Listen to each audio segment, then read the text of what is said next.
Welcome to EDU World Space.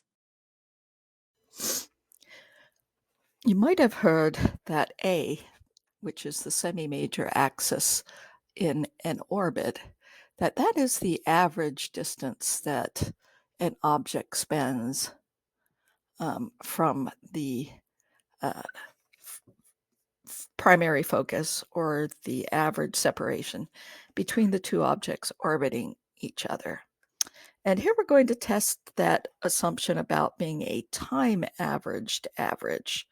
So there is such a thing as a space average versus a time average.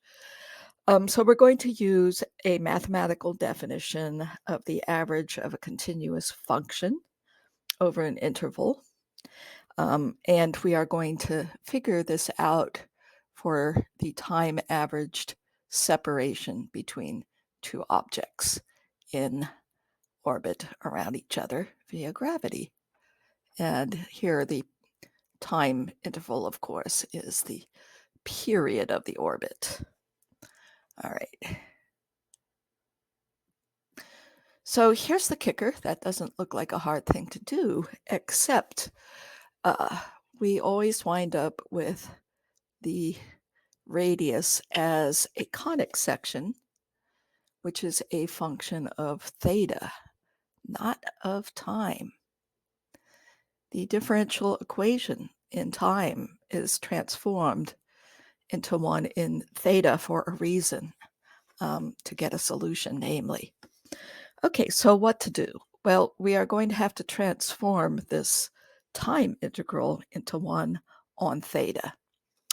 And the secret to this is using Kepler's second law.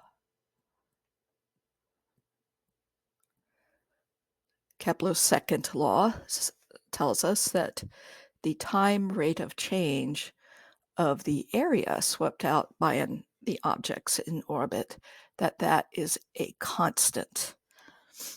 And for an ellipse, that constant is, of course, the area of the ellipse divided by the period. So it does sweep out one full ellipse in one period. This is for of course, an elliptical orbit. It is true even if you have hyperbolic or other conic section orbits. In any event, this is going to allow us to transform our integral in the following way. If we think about a very small time interval, okay, I'm going to exaggerate this. This is not perfect. The R, we'll make it the sun and a planet, just so we have something to draw. The R hardly changes, especially if the d theta shrinks down to nothing. And the area of this little slice, we'll call it d area because it's infinitesimally small. D area is equal to the area of a pi wedge, which is 1/2 r squared d theta. Okay, and we can then solve this or put it into Kepler's second law form by including a dt. And by the second law, this little tiny area change has to equal the constant for the full cycle. And then what we can do with this second law is we can simply cross multiply, get dt by itself, and therefore transform our integral into one with a d theta, for which we need r as a function of theta.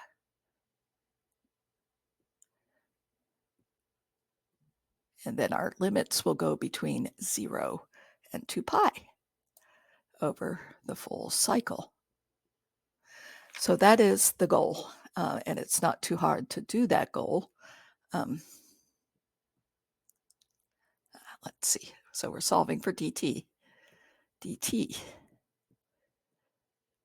is equal to 1/2 r squared d theta then the inverse of the constant p period over pi AB.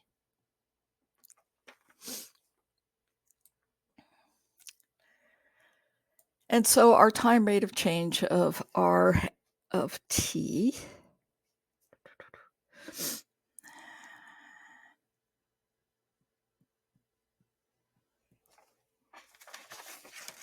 turns into how many intermediate steps do I want to show? We'll show them carefully. 1 over period, and now we do the substitution, period over 2 pi AB, and then r squared times r will give us r cubed.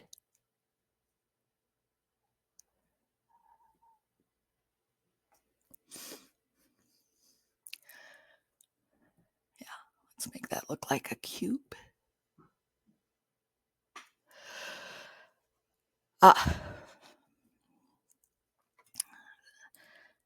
And here is where we can substitute in r as a function of theta. So just a reminder that the conic section looks fairly complex on the top.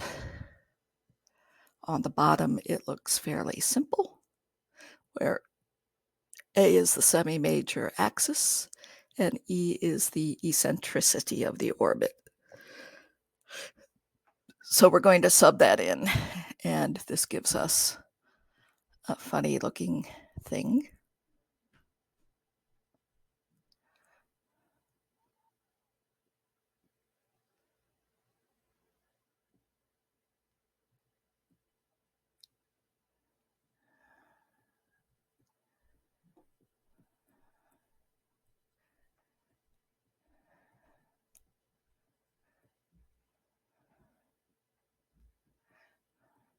And before we do that integral or look at how we could possibly do it, we can simplify the front a little bit. So for one thing, B is equal to A times the square root of 1 minus the eccentricity squared. So we can get rid of B.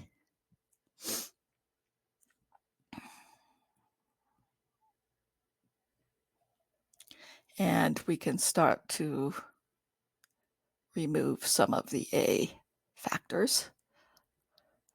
And the square root in the denominator of the 1 minus e squared will give us 1 minus e squared to the 3/2 upstairs.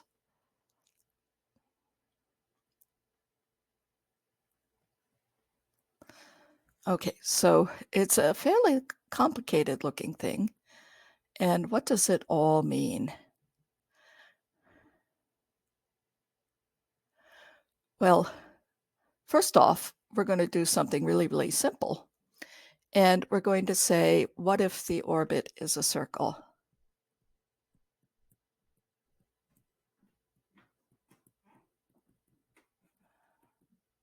In that case, the eccentricity is identically equal to 0. And then we get the time average of r is A. 1 minus 0 gives us 1 raised to a power. And we have 2 pi. And then we have the integral between 0 and 2 pi of d theta. And so if we have a circle, not too surprisingly, the time average of the separation is the radius of the circle, or A. Okay, but how do we deal with it when the eccentricity is not equal to 0?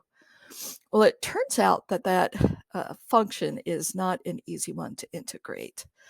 You can integrate it with techniques like the Weierstrass substitution or integration on the complex plane. We won't get into that. You cannot solve the integral in general for any eccentricity. So I went to Wolfram Alpha. And what you can do is you can be sure to put in the integral as a definite integral, but you have to actually put in the eccentricity. So say 0.1 raised to the minus 3 power. So if you actually substitute in for an eccentricity, it will output an interesting looking number. Yeah, a very interesting looking irrational number, and that number will change depending on the eccentricity. So it is using a higher order technique to do that not numerical integration, but definite integral. And so you can actually map out, after you're done, you can map out what's in front of the A as a function of the eccentricity. We'll call that number as a function of eccentricity. And not surprisingly, that number is very close to 1 if your eccentricity is close to 0. And it grows fairly slowly. So it's not an exorbitantly off amount. I will show you a graph that I got from the Wolfram Alpha deal. Let me find my graph, and I will bring it back to share.